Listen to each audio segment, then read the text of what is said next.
بسم الله الرحمن الرحيم سبح لله ما في السماوات وما في الأرض وهو العزيز الحكيم.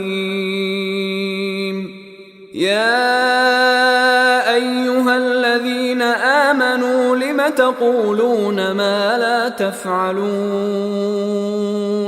كبر مقتا عند الله أن تقولوا ما لا تفعلون. إن الله يحب الذين يقاتلون في سبيله صفا كأنهم بنيان مرصوص.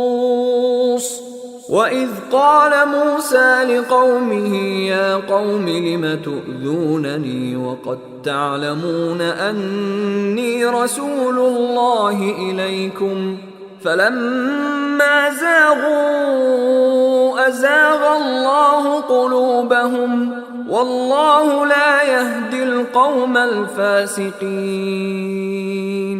وإذ قال عيسى ابن مريم يا بني إسرائيل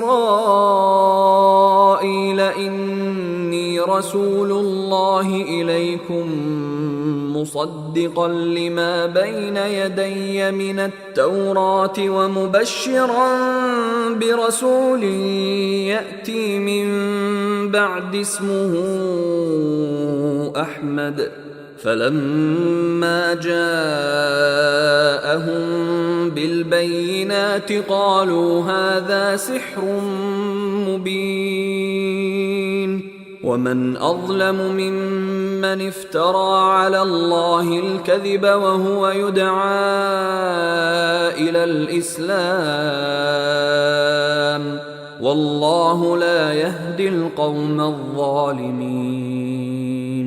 يريدون ليطفئوا نور الله بأفواههم والله متم نوره ولو كره الكافرون.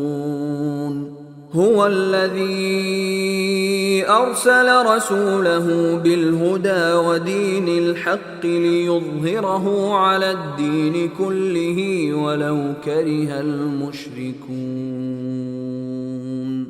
يا أيها الذين آمنوا هل أدلكم على تجارة تنجيكم من عذاب أليم؟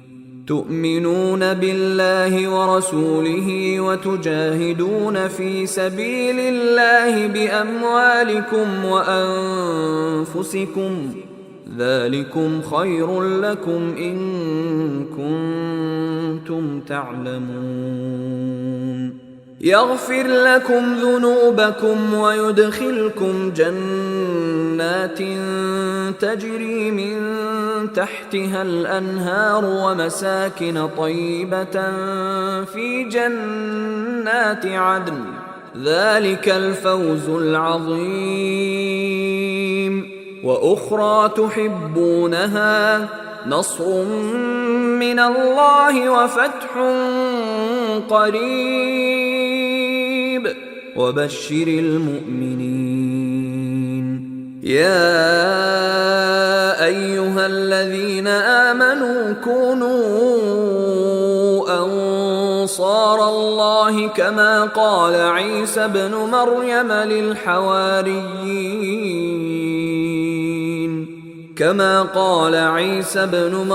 للحواريين من أنصاري إلى الله؟ قال الحواريون نحن أنصار الله. فآمنت طائفة من بني إسرائيل وكفرت طائفة فأيدنا الذين آمنوا على عدوهم فأصبحوا ظاهرين.